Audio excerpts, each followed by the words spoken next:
Good morning, Twin Tiers meteorologist Ryan Belz here with your first warning weather forecast. Let me tell you, that was fun. Head out here to the Tioga County Fair. Take a look at this view. I mean, it's gorgeous, isn't it? What a great view. The weather is perfect for any outdoor plans you have this weekend if you're coming to the track or if you're cooking a barbecue for Labor Day. Wider view of our satellite and radar, you can see low pressure off to our west, counterclockwise circulation here providing this rain moving through the Commonwealth of Pennsylvania. We'll take the 30s. I'll take 30 over anything negative or even in the lower teens. See, now your requests are just getting too detailed here. I can only do so much, okay? You control the weather. That's what everybody thinks. But do you know the story of how Colin stopped the Grinch from stealing Christmas? Every Ithacan down in Ithaca liked Christmas a lot. Because you sent me back out here in the cold again for throwing the snowball at you, I think I got to throw it at you guys one more time. It's always on 5 o'clock at Climbing Vines. And you don't just have to take my word for it. Temperatures throughout the month of September, all of these red shaded days were days that we were well above average. If you like today, much of the same is in store tomorrow, Sunday, and into Monday as well. Temperatures warming to near 90 degrees. We will continue to see some snow and sleet throughout the next few hours. We are We're gonna play a game here. Find the cold front. Can you spot it? That's right back here, stretching from western Ohio down to the south. In front of it, temperatures in the 50s and 60s. Behind it, cooler conditions.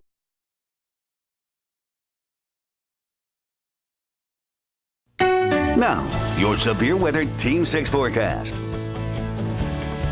Good evening, central Pennsylvania. Winds are starting to calm down from the gusts we saw last night, close to 50 and 60 miles an hour. Here on our Altoona camera, you can see the flag not blowing as much as it has been over the last few days, but we're still going to see gusts tonight close to 30 miles an hour throughout the night tonight and into the first part of your day on Monday. And that tops off our weather headlines, the breezy conditions that we're still going to be experiencing with winds gusting close to 30 miles an hour throughout the night tonight and into the first part of the day on Monday with some rain and snow showers possible tonight. Sustained winds out of the southwest 15 to 25, and like I mentioned, wind gusts starting to decrease. Those scattered rain and snow showers throughout the night tonight, less than an inch of accumulations, and then rain likely throughout the better part of your day on Monday before sunshine returns Tuesday and Wednesday into my severe weather Team 6 forecast.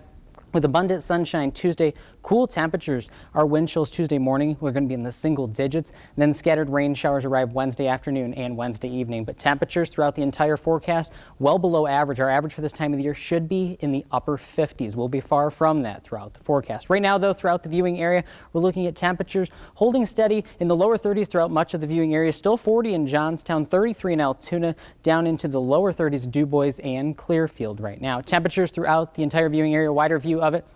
You can see that temperatures are pretty steady in the low 30s, still a few 40s holding on in Johnstown, upper 30s, Somerset, Ligonier, mid 40s at this hour. And these temperatures compared to this time yesterday are slightly warmer. We were down into the lower 20s last night for overnight lows, some 10 degrees warmer than this time last night in Johnstown, 13 degrees warmer than this time last night in Ligonier. So it's not going to last very long though. Another clipper system is making its way in. You can see it here, a wider view of our satellite and radar. You can see some snow showers moving through northern portions of the viewing area. The heaviest of the snow going to stay well to our north where they could get upwards of 8 inches close to the Great Lakes. We're going to see just a light coating throughout much of the area tonight and into the first part of your day tomorrow. You'll see that here on Futurecast. Clouds stick around tonight.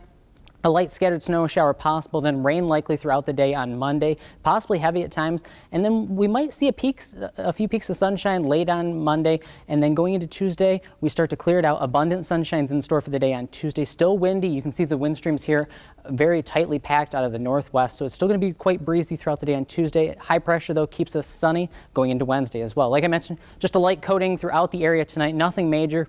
Temperatures tonight cooling down into the lower 30s with a few rain and snow showers possible. Accumulations less than an inch. Windy though. For tomorrow across the northern Alleghenies, temperatures in the low 40s, rain and snow showers possible. Across the eastern Alleghenies, temperatures a little warmer into the upper 40s, low 50s throughout the viewing area. And for the Laurel Highlands, temperatures in the mid 40s with showers likely throughout the day. And here's your severe weather Team 6 7-day forecast. Sunny skies Tuesday and Wednesday. Temperatures back into the low 50s, but then rain returns Thursday and into Friday.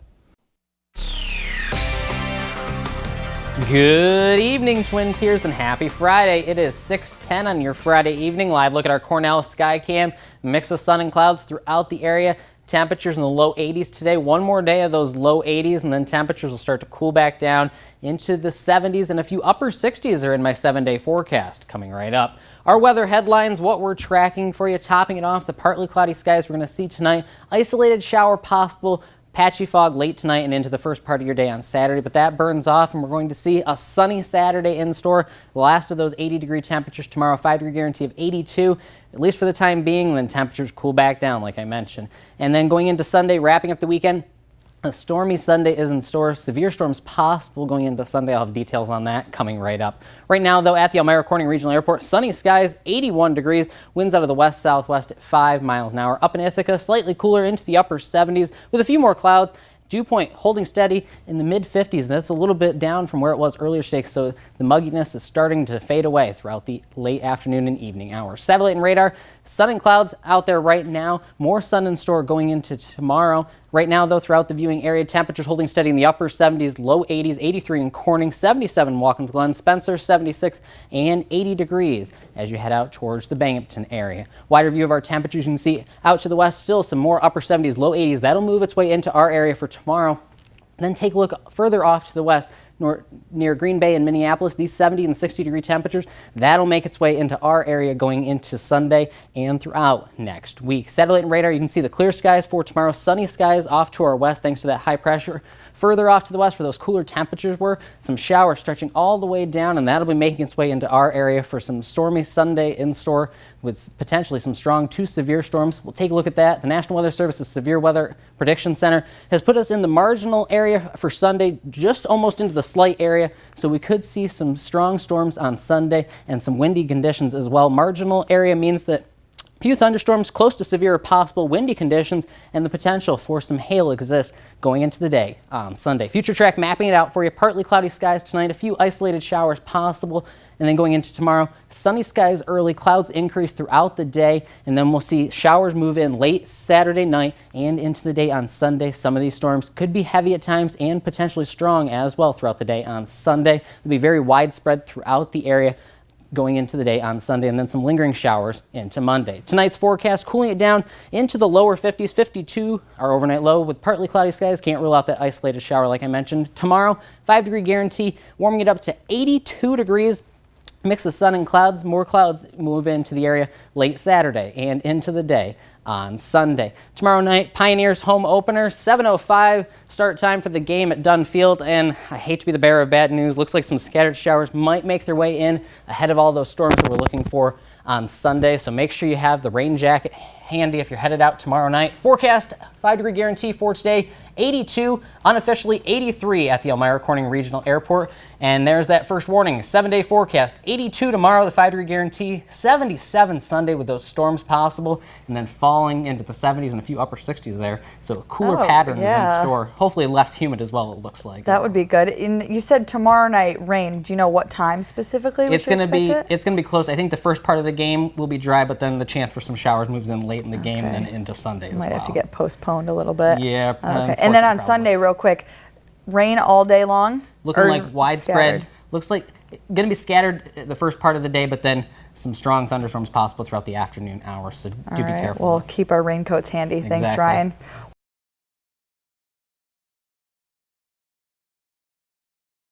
It's been a dream of Colin Tolan's to become a police officer, and when the Ithaca Police Department learned of his dream, they made that a reality.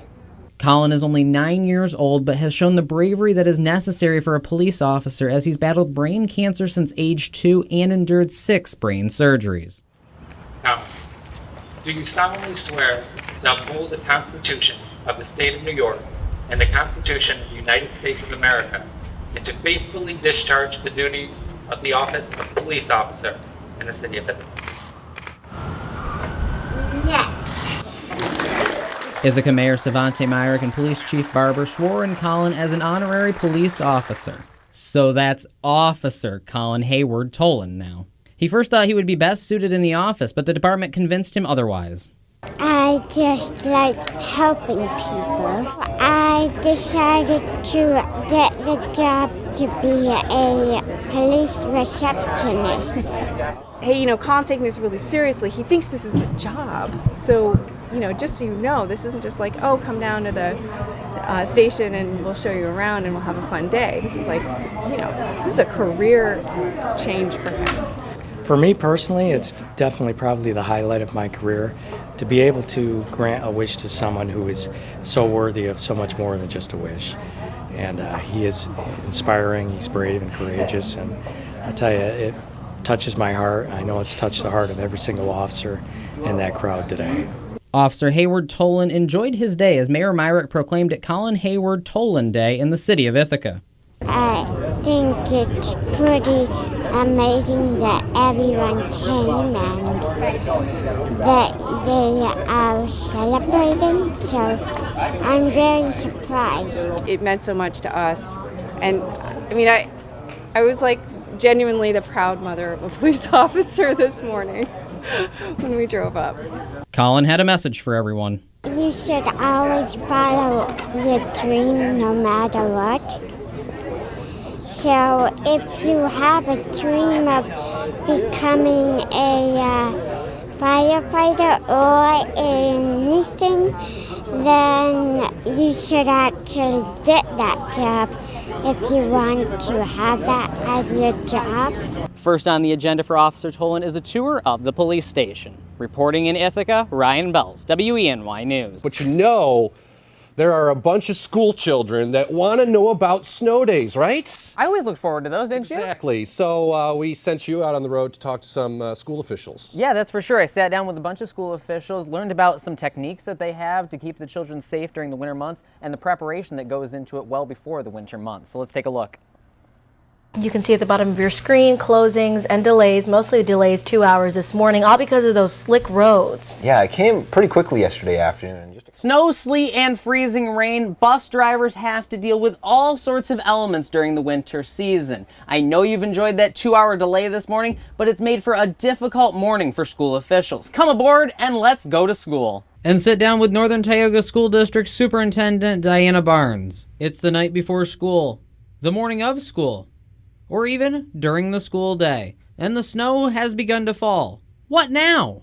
If the snow is falling that night, I will share with you that the superintendents in the area start communication, and it stays and goes all night long. We'll certainly keep an eye on the weather. If they're still forecasting snow by the next morning, we will cancel school for the next day. If it's in the morning and snow continues to fall, and we might not know that that's going to happen, but it starts to happen, then we'll have to have an early closing, and we start that process. From rural Tioga County, Pennsylvania, to the edge of Seneca Lake, the districts have to be prepared. We definitely have days where here in town it will be like today. It's wet, it's damp, it's cold. When you get up on the hilltops and even on the upper hilltops as you go heading towards Ithaca, you have quite a variance where we may not have any snow down here. They might have 8 or 9 inches of snow up there. Which means they need to be prepared for anything and everything, from not thinking the snow was coming in to getting out in the middle of the route and all of a sudden it's snowing and you can't see off the front of the nose. But advances in technology help combat that. When they come up onto an area of road that might not be plowed yet or has some slush on it, they can drop the chains to gain traction. We live in such a valley area, hill and valley area, that they get used a lot. So the decision ultimately comes down to you? Yes, sir, it does. I think if you were to ask most superintendents what's the worst decision they have to make, it'll be whether we close school or whether we don't close school. But what's the worst they've seen that they should be prepared for? I was actually a teacher at the time, and we had a very heavy snowstorm. I think we had over 36 inches, all right, and the school system was shut down for 3 days in a row. We were under a winter storm warning. The snow came in like gangbusters about 10 o'clock that night. Reached out to people, said let's get it on the 11 o'clock news so parents know. Woke up at 6 o'clock that morning and there was no snow. But again, better safe than sorry. A large majority of students look forward to snow days, but school officials have a different consensus. For me, my morning starts about 3:30, 4 o'clock. It is much more stressful than a regular day. It's a double-edged sword. For me, it's definitely an early morning and it's a long day if we go to school. It's also one of those things where if we don't get the call right, we're in trouble either way. How do we do this and do it well together? It's the only way we can do it. 323 square miles is a lot of territory, and we want to do it to the best of our ability so that we can provide, you know, for the individuals who live within our district. That's important to us. For the latest on school closings and delays throughout the winter season, be sure to stick with WENY News on air and online. After weeks and even months of testing out Watkins Glen International's new surface, Goodyear has decided to bring a harder tire compound than they brought in previous years. Similar, though, this Goodyear Racing Eagle to the tires that they brought to other NASCAR circuits where they've done repaves as well. And drivers, they say this new tire compound is a lot more grippy. The old surface was still really fast, had a lot of grip, wasn't really any issues with it, so I expect it to be similar to races you've seen here in the past. On the other hand, tire scientist for the number 88 Hendrick Motorsports Chevrolet, Rob Lopes, thinks conditions are going to be a lot different. The tire being harder, you know, it takes some guys to get used to a new tire, you know, and the repave has put out some challenges out there that actually have nothing to do with the tire. Jeff made a comment that he can feel the difference in the curbing. It's definitely a new challenge with a repave. When it comes to the race strategy, it changes as well because typically you don't see the tires wear out a lot because it's a real smooth surface, new surface, high speeds, but the tires really hold on to their speed. So it really comes down to managing your fuel throughout the race and hitting your pit windows. That's all fine and dandy if Mother Nature doesn't wreak havoc. With highs expected to top out in the lower 80s with abundant sunshine, we have the potential for seeing triple-digit track temperatures. Our track temps today were roughly at 117. I would think your higher temps are probably, like anything else, it's going to make it a little more greasy, a little more slick, especially with a harder tire. Speaking of slick conditions, Goodyear is also prepared should Mother Nature not cooperate in terms of precipitation. It'd be great if it rained because we've got rain tires here, and it'll be interesting to see those guys run in the rain. It wouldn't be the first time, though. Let's flash back to when the Intimidator himself, Dale Earnhardt Sr., took to Watkins Glen International during wet track conditions. But like I mentioned, the forecast tonight and throughout the day tomorrow for the Cheez-It 355 at the Glen is for dry conditions, so no need to worry about those rain tires this year. Reporting from Watkins Glen International, Ryan Belz, WENY News.